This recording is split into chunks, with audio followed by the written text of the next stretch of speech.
Let's go. Yo, I'm like an addict, do I gotta have it. I ain't even playing, got a really bad habit. If it moves, gotta grab it, fuse like a magnet. Lose, won't have it till I'm doomed in a casket. I ain't playing, got a weird mind. If you work 8 hours, I'ma work 9. If tastes sour, you should taste mine. I'ma stay in power for a long time. Get up, nah, I ain't a quitter. Toss me the ball, I'm a really big hitter. Big picture, I'm a straight killer. Rising the song to the highest bidder. Got juice, got gas, I'ma move fast. New shoes, new tracks, like who's that? I'm new, come back better than last. Yeah, it's a new me, never gonna look back.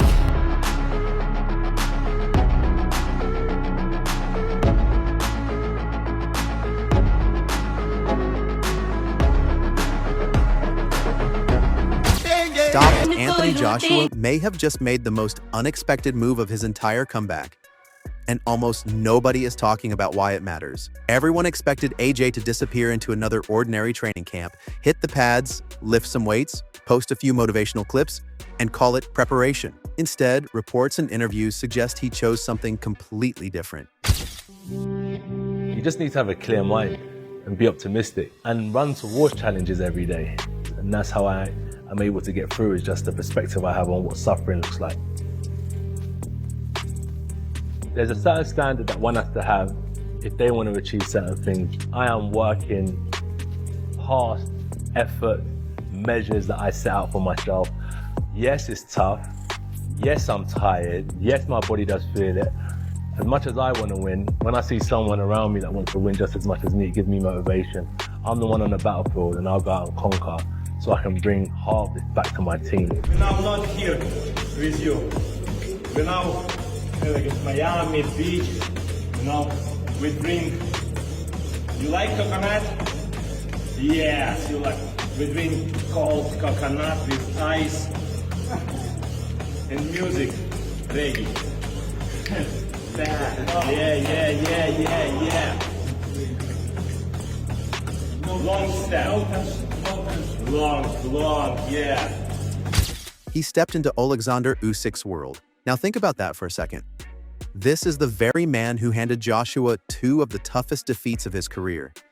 Yet AJ appears more interested in learning than dwelling on the past. That's either the smartest decision a heavyweight can make. Think about it for a second. If you know your opponent is dangerous early, why not prepare to be even stronger late? That's championship thinking. Long step. Yes. Now, going to train with him, there's still friendly competition in the gym. He might do, when he's skipping, longer than me, and next time I'm thinking I'm trying to outdo him, or he might run, or I might run longer than him. It's just always, it's not about ego. It's just our nature, just being competitive. And as a competitor, I wanted to improve, and I had an opportunity to go to his house and see what's going on in his environment, and I took it upon myself to take myself there, because he has been the best, not only in the heavyweight division, he was the best cruiserweight, one of the best amateurs. So starting to understand how he managed to achieve all these things. I can see some clues, definitely, but also there's only one Anthony Joshua, and I've got to make it my own. I can't turn southpaw. I can't do the things that he done, but I can see the things that he done and make it Anthony Joshua's. And I think it's been good, man. Been really, really good.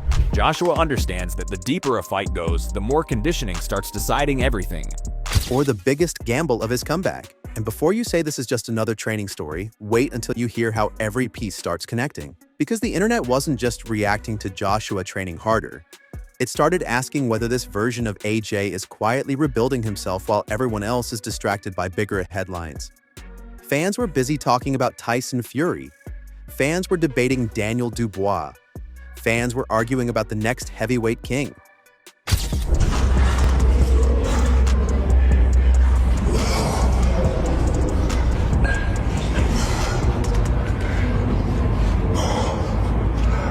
Right leg straight.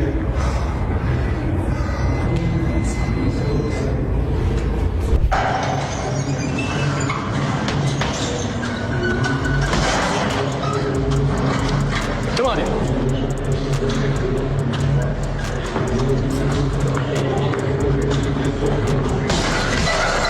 wheel is yours.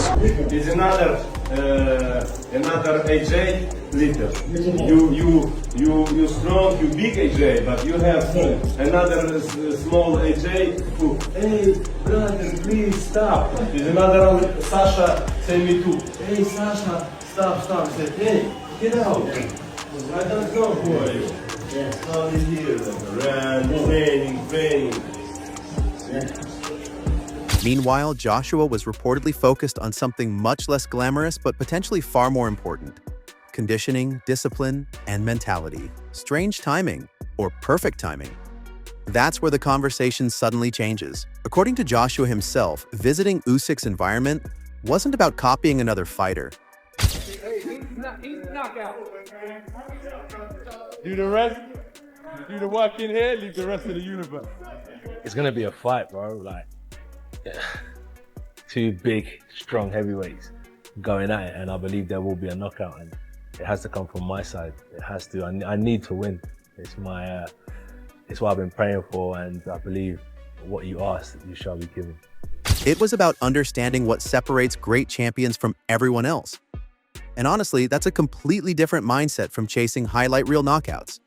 Instead of asking, how do I hit harder? The bigger question became, how do I stay dangerous when everyone else is exhausted? Suddenly, this isn't just about punches anymore. It's about surviving 12 hard rounds when your legs are screaming for mercy. That's the kind of detail casual fans overlook until championship fights are decided by inches instead of miles. This is the right place for me to be, and I'm building myself up to be stronger than I ever have been, because I know I am. Not only physically, that's just natural, but mentally, I realized I'm a lot stronger than I ever thought I was. I'm mature. I've been in front of the camera with you, thank you, and Sky Sports. You know, you launched my career when I started in 2013. It's been how many years now? 13 years, yeah? You can't deny the experience, the wisdom that comes from rolling with the punches and standing strong. So I feel I'm definitely the same at the core, but I've built a lot of armor because of my experiences throughout. Then another layer appears. Joshua openly admitted that friendly competition inside elite gyms pushes everyone to improve. One athlete skips longer, the other wants to skip longer next time. One runs farther, the other quietly raises the standard. No trash talk, no headlines. Just constant pressure to become better. And if that's really what has been happening behind closed doors, it completely changes the picture many fans have built in their minds. Right? Yeah. He has to. I'm a fighting man too, so we're going to get here sooner or later, no matter how long it takes. I'm not retiring anytime soon. You know, there's a lot more fights out there for me, so yeah, Tyson Fury happens to be one of them. He's in the lineup. He's just one of the many that are out there to try and challenge me. There was no rent to collect at the time. You know, the contracts hadn't been signed or agreed. We sat down after, and I said, look, I don't want to get in the ring and lead anyone on. There was nothing agreed. I'm not here to create hype. I was there on a scouting mission. Because while social media loves drama, champions often build success through routines nobody finds exciting enough to post. But wait, this is where things become even more interesting. Joshua wasn't only talking about physical preparation. He kept returning to one subject over and over again: mindset.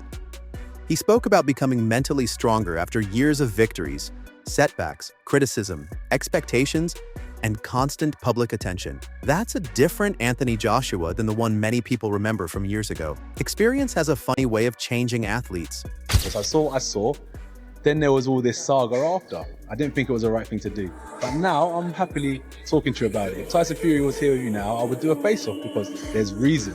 So for me, that was the logic behind why it wasn't the right time. And now I feel it's the right time. If he's here, if he wants to get in the ring, if I get the victory, 100%. He can step into my ring, into my environment. I'm inviting him into my house. He can come to the landlord's house. He's more than welcome anytime. Some lose confidence, others become more patient. Others quietly become more dangerous because they stop trying to prove something every single second. Online discussions immediately picked up on that shift. Some fans believe this could be AJ's most complete version yet. Others remain skeptical, arguing that confidence only matters once the opening bell rings. And honestly, that's what makes heavyweight boxing so addictive. Nobody really knows until someone gets hit clean. Then came another twist that caught everyone's attention. It's been a challenging time for Anthony Joshua, isn't it? And I think under the circumstances, he's in very good spirits. You know, it was a tragic time that he's been through. He seems to have overcome that. He's channeled his energy into fighting again. It's not talking about just one fight and then the Tyson Fury fight, with 2-fight deal that they've actually signed there. But he's talking about longevity still in the sport. He's talking about boxing up until he's 40. He turns 37 in October. So I think we're going to see a lot more of Anthony Joshua. That's where he's channeled all of his energy. So yeah, he's in a very good space. Tyson Fury's name inevitably entered the conversation. For years, boxing fans have wanted that showdown, and Joshua didn't exactly shut the door. Instead, he sounded surprisingly calm, suggesting Fury remains one of several opponents he expects to face eventually. No wild insults, no dramatic shouting, just confidence that their paths could still cross. That calm approach actually fueled even more online discussion. Some viewers interpreted it as maturity. Guys around, people like the ones we've just heard, Dubois, Caballel, Itoma. Will they have a different say on that? Of course they will, and I like what Anthony Joshua said there, because does AJ beat any of them, incidentally? Listen, whether he does or whether he can and whether he can't remains to be seen. But I think from Anthony Joshua's point of view, he should be talking like that. That's good to hear him talking like that, because that's the mindset of a fighter, of a champion, of a winner. You have to be thinking like that. If he doesn't believe it of himself, if he only believes he can only compete, then there's no point. So of course he's going to be talking like that, and why he talks like that, we know that he's very powerful, very explosive. And so they're winnable fights, of course they are. Others wondered whether Joshua simply refuses to waste energy chasing headlines anymore. Either way, it added another layer to an already fascinating comeback story. But here's where people need to slow down. Before anyone starts designing posters for Joshua versus Fury, Kristian Prenga still stands directly in front of him. And overlooking heavyweights has never been a safe business.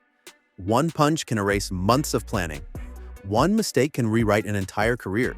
That's exactly why Prenga's team isn't acting like they're showing up just to participate. Public comments from his camp suggest they genuinely believe this is an opportunity to shock the division. They're embracing the underdog label instead of running from it. Giving him zero chance in this fight. I'd say it's the heavyweight division. It's like watching a home run hitter. It takes one punch to change someone's life. I'm confident that on July 25th in Saudi Arabia, one punch is going to change Kristian Prenga's life for the better. Confident of it. You know, you look at these fighters that make this mistake. They line up two fights and they overlook inevitably. As much as they say they don't, they overlook the fight that's in front of them. You know, I think Joshua was supposed to fight Wilder, but Wilder took a tune-up fight and got, I think it was against Zhil Zhang or maybe Joe Parker, one of the two, but he got knocked out. Heavyweight boxing has produced stranger stories before, and that's precisely why fans keep watching. Then the debate became even louder. Boxing analysts split into two camps almost instantly. One side believes Joshua is rebuilding toward another title run, pointing to his renewed focus, experience, and mentality. The other side argues today's heavyweight landscape is deeper than ever, with dangerous names waiting everywhere you look. That's not disrespect toward Joshua. It's simply recognition that modern heavyweight boxing rarely gives anyone an easy road back to the top. Every victory has to be earned again. Every statement has to be repeated. And where do you think Joshua is in his career? He's in a very vulnerable place. I really think so. And you can attribute that to a lot of different factors. This recent tragedy he suffered, which is horrific, losing his two friends in a car accident. Awful. Having fought a YouTuber, he's just in a vulnerable place. And I think we've seen that over the past few years. When I forget what fight it was he lost. Blanking. He left the arena. He came back. He took the microphone. Usyk, yeah. Usyk. It was Usyk. I'm sorry. There's just an emotional vulnerability and an uncomfortableness that's present for him, and I don't think that's going to serve him well.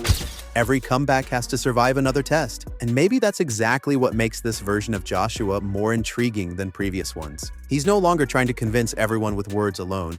He's attempting to let preparation do the talking. That's a subtle difference, but sometimes subtle differences change careers. Then another thought started circulating among fans online. What if the biggest lesson Joshua took from Usyk wasn't technical at all?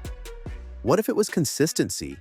What if greatness isn't built from one spectacular training session, but from hundreds of ordinary days stacked together without shortcuts? Suddenly, the story becomes bigger than one fight. It becomes a question about reinvention. Can a former champion truly reinvent himself after the world has already decided who he is? Sports history says yes. Public opinion usually says no. That's the collision we're watching unfold. Every workout clip gets analyzed and every interview gets dissected. Every sentence becomes another clue for fans trying to predict what happens next. And yet the truth remains hidden until fight night. That's the beauty and frustration of boxing. Nobody can skip ahead to the final chapter. Then comes perhaps the biggest twist of all. Maybe everyone has been asking the wrong question. Instead of wondering whether Joshua can become the old Anthony Joshua again, perhaps the real question is whether he should even try. Maybe chasing the past is exactly what holds athletes back. Maybe the only path forward is becoming someone entirely different. Reports, interviews, and fan discussions all seem to point toward that possibility. A calmer Joshua, a wiser Joshua, a more patient Joshua.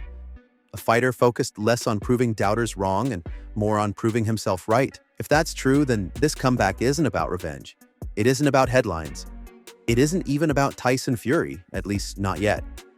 It's about whether experience can become a greater weapon than youth. Whether discipline can outperform hype.